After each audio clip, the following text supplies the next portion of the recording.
Good morning. Good morning. Turn down the music here. My morning commute. Pitch black out. About a week before Christmas. Merry Christmas. Merry Christmas. And it's a week before Christmas, and do you know where your faith is? I guess that's where I'm going to go with this. It's going to be just kind of an open end. Me talking. Excuse the head cold, first one in years.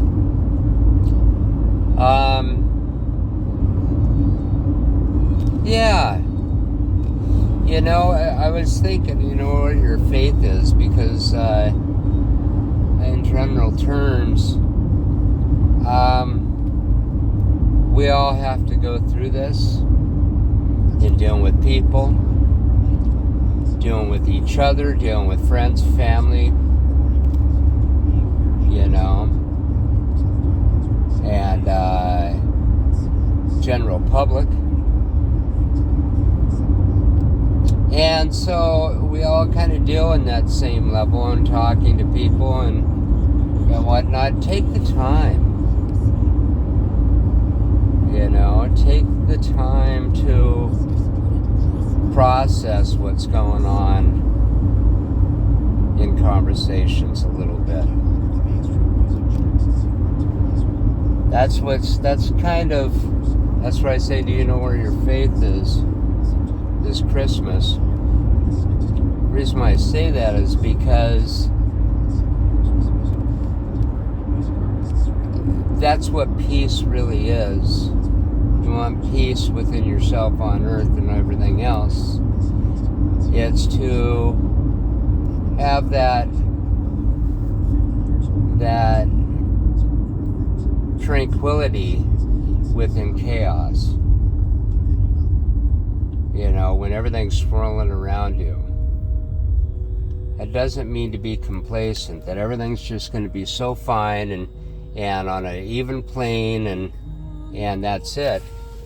It's about being able to process stuff while things are going on, or while chaos is going on. That's what it is. Being able to step back from your own self and put yourself in another person's shoes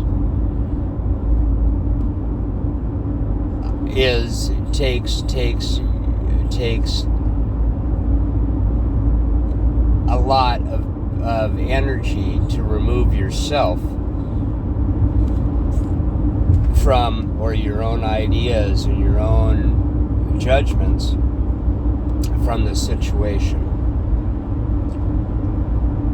If this is the time of year that stresses out more people, generally, those kind of conversations, those one-on-ones are going to ramp up as well. And when they do, you can interject your own thoughts. But when you go and give advice, make sure you're listening to what's going on. Okay? First. You know, don't try telling the people what to do as much as suggesting, have you tried this?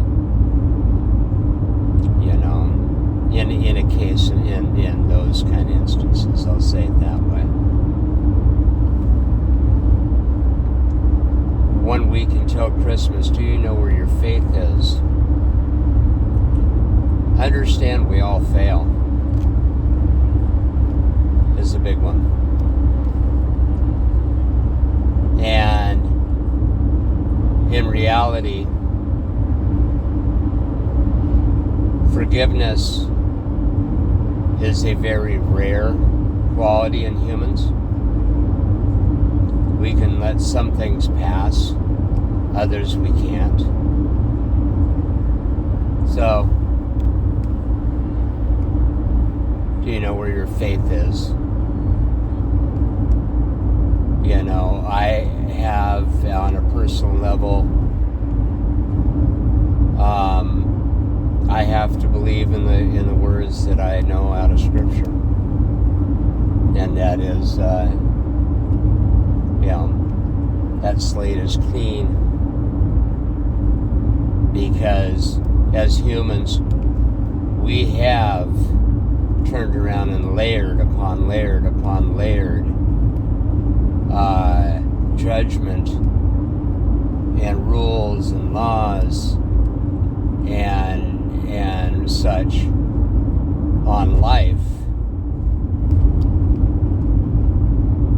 that we have a hard time tapping into that little corner of our wisdom that was given us. And so, just like talking with other people, I try to pull myself out on the judgmental phase right at the beginning. We all kind of grew up with this term, you have to earn respect. Well, I'm sorry. These are also the same people that will look at a person and profile and judge them on the spot first. And if that doesn't lay a conviction down within your own heart after you've done that, you've already set that person up for failure.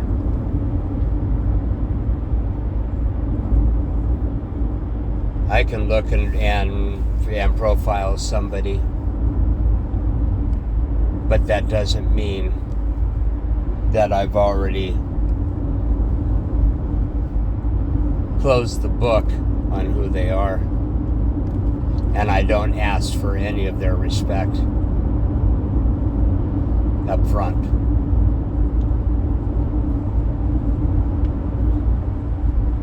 I just ask that they open up, because I'm willing to listen. And I suppose that's one of my quirks. That is me.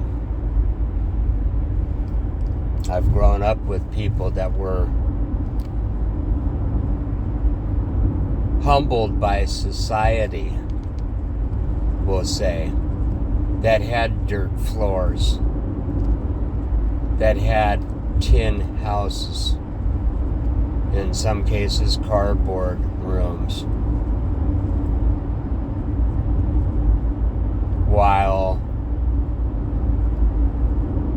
I was a kid in a large house.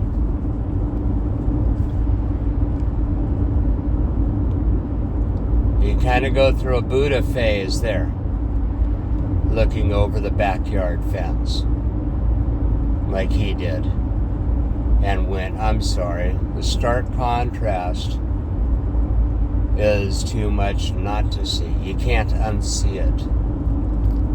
Okay? In the same instance, when you look at America as opposed to other countries, our backyard is our country. Okay? If you want to see it on those terms. You can see it on more local level, but we have an ignorance that comes along with an arrogance that the more and more you live in it, the less likely you're able to stop and smell the roses and ask where that faith is that's inside you, to understand at the next level the person that's in front of you. And so that's what I wanted to say. I got nothing but love for you and for Christmas and for the season. And as always, as the red sunrise starts to begin here at dark 30 in the Pacific Northwest, Merry Christmas. Merry Christmas. Nothing but love for you.